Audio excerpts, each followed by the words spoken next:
ইন্নাল হামদুলিল্লাহ ওয়াসসালাতু ওয়াসসালামু আলা রাসূলিল্লাহ ওয়া আলা আলিহি ওয়া আসহাবিহি ওয়া মান ওয়ালা। সম্মানিত দর্শক শ্রোতাবৃন্দ, বাইনা ট্রাভেলসের পক্ষ থেকে আমরা আজকে ইনশাআল্লাহ এই লাইভ অনুষ্ঠানে যুক্ত হয়েছি। আমাদের বাইনা ট্রাভেলসের পক্ষ থেকে সদ্য আগত পবিত্র বাইতুল্লাহ শরীফের দুইজন মেহমান, যারা বাইনা ট্রাভেলসের পক্ষ থেকে এই সবে মাত্র পবিত্র বাইতুল্লাহ শরীফের সফর কমপ্লিট করে এনারা আলহামদুলিল্লাহ আগমন করেছেন দেশে। এনাদেরকে আমরা আজকে দাওয়াত দিয়েছি আমাদের বাইনা ট্রাভেলসের অফিসে। এই দুই ভাই আলহামদুলিল্লাহ তারা আল্লাহ করে মেহমান, তো তাদেরকে আমরা দাওয়াত দিয়েছি, তারা আলহামদুলিল্লাহ এখানে উপস্থিত হয়েছেন। আসসালামু আলাইকুম ওয়া রাহমাতুল্লাহ। আপনারা কেমন আছেন ভাই? আলহামদুলিল্লাহ ভালো আছেন। তো আজকে আপনাদেরকে কষ্ট দিয়ে এখানে নিয়ে আসার উদ্দেশ্য হলো আপনাদের সাথে আমরা বাইনার পক্ষ থেকে একটু মতবিনিময় করবো, এবং আপনারা যে আল্লাহর ঘরের সফর কমপ্লিট করে দেশে ফিরে এসেছেন, আপনাদের অনুভূতি, আপনাদের আবেগ, আপনাদের মনের যে একটা রয়েছে সেটা নিয়ে ইনশাআল্লাহ আমরা একটু আপনাদের সাথে শেয়ার করবো, কথা বলবো, এবং আমরা আপনাদের এই কথাগুলো বাইনার মাধ্যমে আমরা আমাদের দর্শক এবং শ্রোতাবৃন্দের কাছে পৌঁছে দিতে চাই। তো আমরা ডান দিক থেকে শুরু করি। ভাইজান, আপনার কি নাম? আমার নাম মহিদুজ্জামান দীপু। আচ্ছা, মাশাআল্লাহ। আপনার বাসা কোথায়? আমার বাসা হচ্ছে রূপনগর। মাশাআল্লাহ। আপনি আমাদের বাইনা ট্রাভেলসের পক্ষ থেকে এই সদ্য সফরে আমাদের সাথে যুক্ত ছিলেন, আলহামদুলিল্লাহ। তো প্রথমে আমরা জিজ্ঞাসা করব, যেহেতু আমরা আল্লাহর ঘরের সফরের মূল উদ্দেশ্য হলো আমরা আল্লাহ তাআলাকে রাজি খুশি করার জন্য আল্লাহর ঘরের সফর এবং পবিত্র বাইতুল্লাহ শরীফের মেহমানদের একমাত্র কামনা এবং চাহিদা এটাই হওয়া উচিত, যেটা আল্লাহ তাআলার নির্দেশনা, আতিমুল হাজ্জ ওয়া উমরাতা লিল্লাহ। আল্লাহ তাআলা বলেন যে তোমরা একমাত্র আল্লাহর সন্তুষ্টির জন্য হজ এবং উমরা সম্পাদন করো। তো আমরা এই 14 দিনের সফরে সেখানে আপনারা মক্কা এবং পবিত্র মদিনার ভূমিতে অবস্থান করেছেন। সেখানে অবস্থান করাকালীন সময়ে আপনাদের ইবাদত বন্দেগী এবং পবিত্র হারাম শরীফে তওয়াফ, সাই সহ আর অন্যান্য আনুষ্ঠানিক বিষয়ে একটু আপনাদের সময়গুলো কিভাবে কেটেছে একটু যদি আমাদের সাথে শেয়ার করতেন।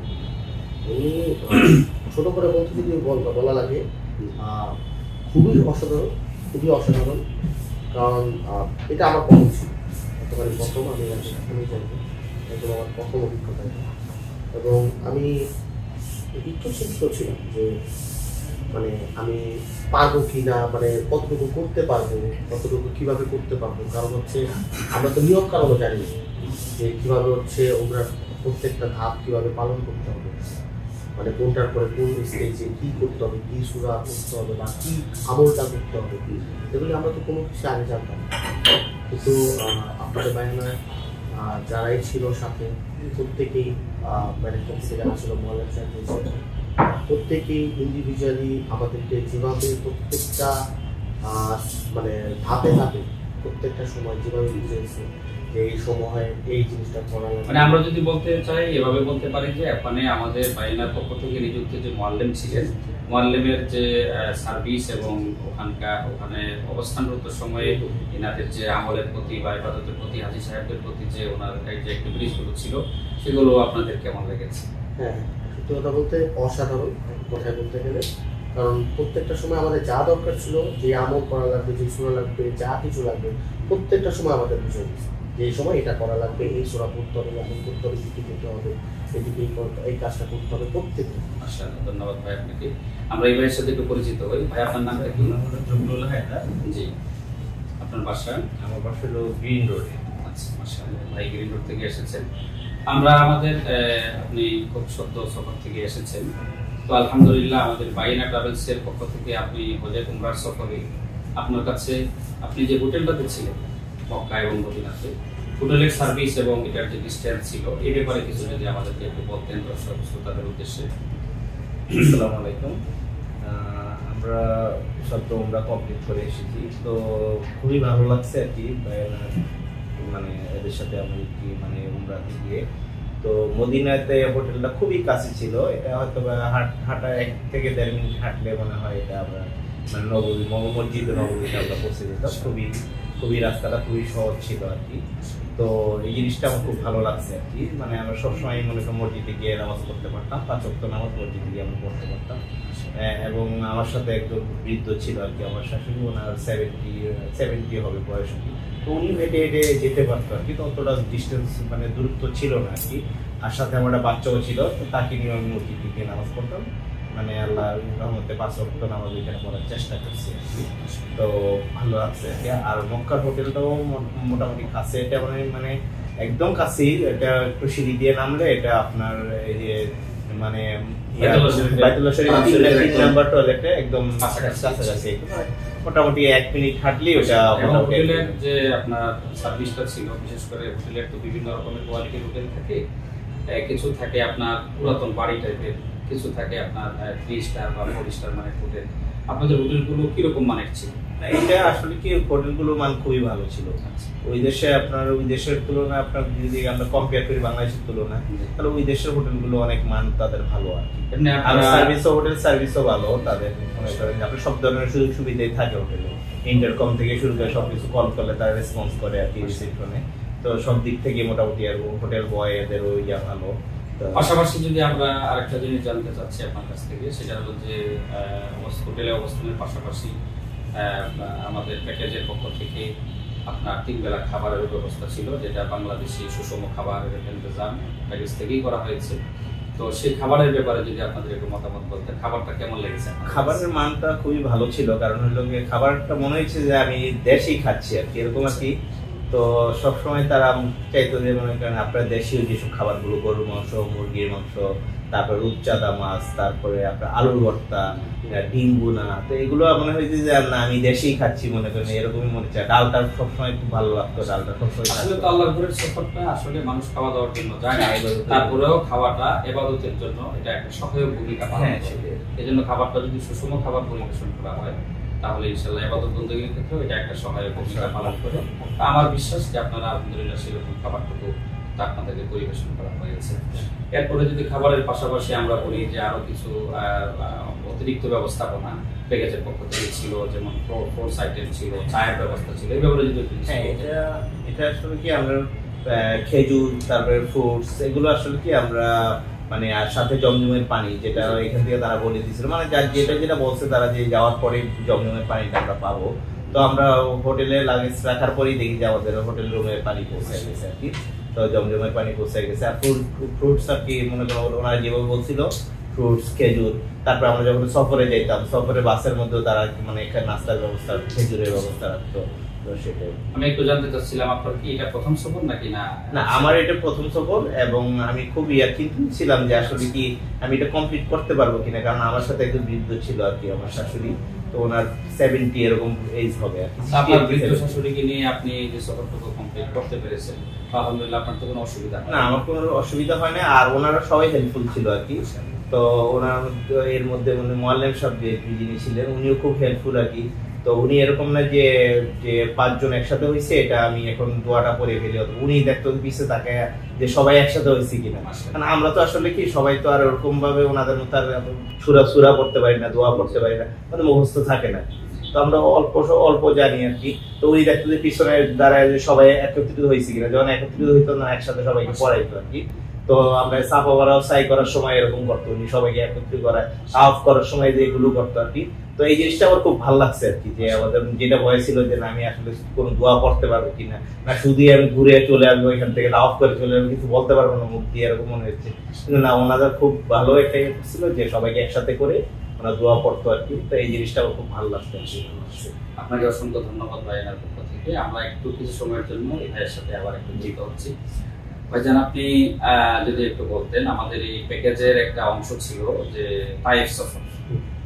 তো তাইফ সফরের বিষয়ে আপনার অনুভূতি বা সেখানে কিভাবে সফরটা হয়েছে, এবং তার পাশাপাশি আপনারা ওখানে অবস্থানকালীন সময়ে আপনারা যদি কারোর সাথে অন্য আরো 2-4টা প্যাকেজের যারা ওখানে যাওয়া আসা করে থাকেন অন্য এজেন্সি থেকে বা অন্য কোম্পানি থেকে, এনাদের সাথে কোনো এই বিষয়ে কথাবার্তা হয়েছে কিনা, যে এনাদের আসলে তাইফ সফরটা প্যাকেজের মধ্যে ইনক্লুড থাকে কি। এটা আমি যতটুকু জানি যে আসলে আমাদের বাংলাদেশ থেকে যে সফরগুলো করা হয় মক্কা মদিনার উদ্দেশ্যে, ওটার সফরগুলো তাইফের সফরটা এটা ব্যক্তিগত থেকে করতে হয়। তো বাইনার পক্ষ থেকে এই টাইপ সফরটা ইনক্লুড করা হয়েছে। তো এই ব্যাপারে আপনার একটু অনুভূতি যদি প্রকাশ করতেন তাহলে একটু। প্রথমে আমি বলি টাইপ সফরের কথা। টাইপ সম্পর্কে এমনি ছোটবেলা থেকে তো আমরা শুনছি অনেক গল্প, যেমন খুবই সে যখন ইসলামের দাওয়াত দিচ্ছিল, তো ওই জিনিসগুলো তো ছোটবেলা থেকে জানতাম, কিন্তু এখন যখন জায়গাটায় গেছি এটার অনুভূতি অন্যরকম, একেবারে অন্যরকম। আর আমি কোনোদিন মানে কল্পনা করতে পারিনি যে জায়গাটা এত সুন্দর, মানে মাছ থেকে নামার পরে এত ভালো লাগছে, মানে আমি মানে বারবার যেতে ইচ্ছা করে এরকম একটা জায়গা। আর সত্যি কথা বলতে আমি মানে অন্যান্য ট্রাভেলস এজেন্সি মানে টাইপ সফরটা অ্যাড করে কিনা এটা সম্পর্কে একদমই আইডিয়া নেই।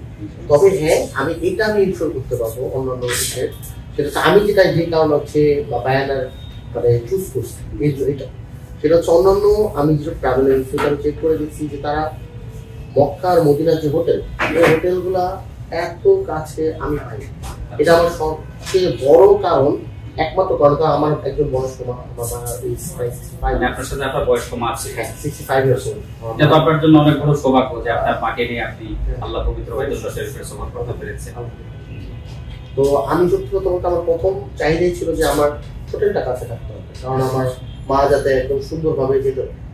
তো এই একটা জিনিস আমি 110% আমি ইনশোর করতে পারবো যে বায়ানা তুলনায় অন্যান্য আপনার আমি যেগুলো যে কটা দিচ্ছি কেউ এতটা কাছে হোটেল প্রোভাইড করেন। আমি এই কারণেই আমার অন্যতম কারণ তার পাশাপাশি সর্বশেষ আমরা যে জিনিসটা নিয়ে একটু কথা বলতে চাই আপনাদের সাথে, সেটা হলো প্রাইজের বিষয়। আমাদের যে প্যাকেজটুকু আপনারা কমপ্লিট করে এসেছেন যে সফরটা, এই সফরের যে সার্ভিস, হোটেলের দূরত্ব, খাবারের সার্ভিস, তার পাশাপাশি টাইপ সফর সহ জিয়ারা সহ আনুষঙ্গিক আরো যে সমস্ত সার্ভিসগুলো আপনারা ওখানে পেয়েছেন, তো সার্বিক বিবেচনায় আপনাদের যে প্যাকেজের যে প্রাইসটা ছিল, তো সেই প্রাইস অনুযায়ী আরো 2-4টা কোম্পানি থেকেও এজেন্সি থেকেও তারা আল্লাহর সফরে যায়, এবং এই প্রাইসের সাথে আপনাদের এমন কোনো কিছু আপনারা কম্পেয়ার করতে পেরেছেন, সেখানে গিয়ে তার সাথে কথাবার্তা বলেছেন যে তাদের একটু কিছুটা ডিফারেন্স বুঝতে পেরেছেন? এই জিনিসটা আসলে কি প্রাইসটা এটা আমাদের খুবই একটা রিজনেবল প্রাইস ছিল, কারণ হলো কি আমি আর কয়েকটা এজেন্সির সাথে যোগাযোগ করছিলাম, তো ওনারা যে প্যাকেজটা দিছিল এটা ছিল 1,39,000। তো এই প্যাকেজটাতে আমি এক জায়গায় যোগাযোগ করছিলাম, তারা 1,55,000 প্যাকেজ দিবে, তারপর তাও আমার নিজে থেকে খাবার খেতে হবে। তো মানে খাবারটা এজেন্সি থেকে দিবে না। তখন আমি এটা মানে আমার কাছে কিরকম একটা ইয়ে হলো যে না, এই প্যাকেজটা যদি আমি ধরি তাহলে আমার এই বাজেট আছে এটা ওভার হয়ে যায়। তখন আমি বাইরেতে দেখলাম যে না, 1,39,000 টাকার সাথে এটা ফুড ইনক্লুড আছে। তারপর হোটেল গুলো আমি সার্চ দিয়ে দেখলাম যে না, এটা মোটামুটি কাছে গুগল ম্যাপে দেখলাম আর কি। তো সবকিছু মিলিয়ে দেখলাম যে মানে খুবই একটা ভালো প্যাকেজ আর কি, মানে খুবই ভালো, মানে এই পয়সার মধ্যে এর চেয়ে বেশি মানে আশা করার মানে সম্ভব না আর কি। যেটা দিচ্ছে বেস্ট আর কি, তারা খুবই ভালো, আমরা যেটা চাইছি ওরকমই মনে করেন যে আপনারা দিচ্ছে তারা। আসলে সর্বোপরি আল্লাহর মেহমানদের সাথে আমার কথা বলতে খুবই ভালো লাগছে এই কারণে যে বাইতুল্লাহ শরীফের এবং পবিত্র মদিনা মুনাওয়ারা সম্পর্কে গল্প বলা এবং গল্প শোনা খুবইটাই কিন্তু একজন মুসলিমের জন্য এটা একটা খুবই সৌভাগ্যের বিষয়। আর আমিও আজকে সৌভাগ্যবান এই কারণে যে দুইজন আল্লাহর মেহমানের সাথে কথা বলতে পেরেছি, কারণ রাসূল করিম সাল্লাল্লাহু আলাইহি ওয়াসাল্লাম হাদিস শরীফের মধ্যে ইশারা করেছেন যে যে সমস্ত উমরা এবং হজ যারা সম্পন্ন করে তারা যখন দেশে ফিরে আসে তোমরা তাদের কাছ থেকে দোয়া চাও, কেননা তাদেরকে আল্লাহ রাসূল সাল্লাল্লাহু আলাইহি ওয়াসাল্লাম আল্লাহর পক্ষ থেকে প্রতিনিধি হিসাবে আখ্যায়িত করেছেন।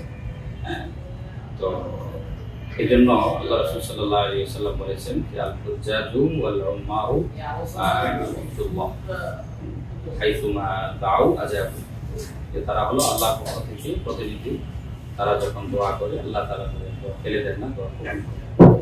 তার পাশাপাশি উমরা পরবর্তী আমরা যখন উমরা করে আসলাম, উমরা করে আসার পরে আমাদের জীবনের যে লাইফস্টাইল, আল্লাহর ঘরের মেহমান যেহেতু আল্লাহ তাআলা আমাদেরকে বানিয়ে দিয়েছেন, আসার পরে আপনার অনুভূতিটুকু কেমন লাগছে যদি আলহামদুলিল্লাহ, আল্লাহ তাআলা আমাদের উমরাকে কবুল করছে, তো এই জন্য আল্লাহর কাছে লাখো শুকরিয়া। তো আমার খুবই ভালো লাগছে আর কি, মানে আমি কখনো কল্পনা করতে পারিনি যে আমি আসলে কি মানে আমি উমরাতে যাবো আর কি। তো আমি বিভিন্ন অনেক দেশ সফর করছি, কিন্তু আমার এরকম মানে ভালো একটা অনুভূতি মনে করেন যে আমি প্রথমে ওরকম মানে ফিল করি নাই যে মক্কা মদিনাতে যাওয়ার পরে যেটা মানে নিজেকে যেটা এই 2-3 দিন আমি বুঝতে পারছি যে আমার একটা পরিবর্তন চলে এসেছে। এর আগে নিজেকে চেষ্টা করছি অনেক পরিবর্তন করার, কিন্তু আসলে পরিবর্তন করতে পারিনি, ঠিক আছে। তো এর আগে আমি চেষ্টা করছি যে না আমি একটু দাঁড়িয়ে রাখি, কিন্তু এর আগে মনে হয়েছে 2 দিন দাঁড়িয়ে রাখার পরে আয়নার কাছে গেছি, দেখছি যে আমি দাড়িটা কেটে ফেলি, ভালো লাগতেছে না আমার, ঠিক আছে। তো এখন আসার পরে মনে হচ্ছে না আমি একটু দাড়িটা রাখতে ভালো লাগতেছে, ঠিক আছে। তারপর কারোর সাথে দেখা যায় যে না কারোর সাথে একটু আগে খারাপ আচরণ করতাম, তো এখন মনে হচ্ছে না আমি এখন উমরা করে আসছি, আমি যদি খারাপ ব্যবহার করি মানুষের মধ্যে খারাপ ব্যবহার, নিজের মধ্যে একটা পরবর্তী একটা পরিবর্তন আছে। আরেকটা জিনিস হলো আগে দেখা যায় যে আমি নামাজ পড়তে মানে সপ্তাহে একদিন জুমা নামাজ পড়তে যেতাম, তো এখন এই একটু আগে আমি মাগরিব নামাজ তো মেট্রো রেল থেকে মাত্র নামছি, আজানটা দিয়ে দিবে, তো আমি দূরে আপনাদের অফিসে আসছি, এখানে এসে আপনাদের জামাতটা পড়বো, তো নিজেকে একটা বুঝতেছি একটা পরিবর্তন আছে। এটা কিন্তু একটা উমরা কবুল হওয়ার লক্ষণ যে উমরা পরবর্তী জীবন থেকে, উমরা পূর্ববর্তী জীবন থেকে উমরা করা বা হজ করা, অর্থাৎ আল্লাহর ঘরের মুসাফির যিনি হবেন তার পরবর্তী জীবনটার মধ্যে যদি তার আমলের ক্ষেত্রে, আল্লাহর সাথে তার সম্পর্কের ক্ষেত্রে, ইবাদতের ক্ষেত্রে তার একটু পরিবর্তন সাধিত হয়, তাহলে এটা আমরা আশাবাদী যে আল্লাহ তাআলা তার কবুল করছে। আগে যেমন নামাজ ছুটে গেলে তেমন খারাপ লাগতো না, আর এখন মনে হচ্ছে না আমি তো নামাজটা ছুটে জামাত ছুটে যাচ্ছে, তো নামাজটা পড়তে পারি, নিজের থেকে মনের থেকে একটা খারাপ লাগতেছে, খারাপ একটা অনুভূতি আসতেছে। এই জিনিসটা আমরা আল্লাহ তাআলার কাছে আমরা ইনশাআল্লাহ দোয়া করব আল্লাহ তাআলা যেন আমাদের সফরকে কবুল করেন এবং মৃত্যু পর্যন্ত এটাই যেন আমাদের জীবনের শেষ সফর না হয়, আমরা যেন বারবার আল্লাহর ঘর দেখতে পারি, সফর করতে পারি, বাইতুল্লাহর মুসাফির হতে পারি, সেই বাইতুল্লাহ শরীফের কালো গিরাফের ছায়ায় আমরা যেন সেখানে গিয়ে আবার আল্লাহ তাআলার সামনে দাঁড়াতে পারি, সে তৌফিক যেন আল্লাহ তাআলা আমাদেরকে দান করেন। আপনাদের সেই বাইনার পক্ষ থেকে অসংখ্য ধন্যবাদ, আপনারা আমাদের অফিসে উপস্থিতির জন্য এবং আপনাদের এই সময় দেওয়ার জন্য। আল্লাহ তাআলা আপনাকে আমাদেরকে সবাইকে যেন আল্লাহর দ্বীনের জন্য, আল্লাহর ঘরের সফরের জন্য বাইতুল্লাহর মুসাফির হিসেবে, বাইতুল্লাহর মেহমান হিসেবে যেন আল্লাহ তাআলা কবুল করেন। ওয়া আখিরু দাওয়ানা আলহামদুলিল্লাহ।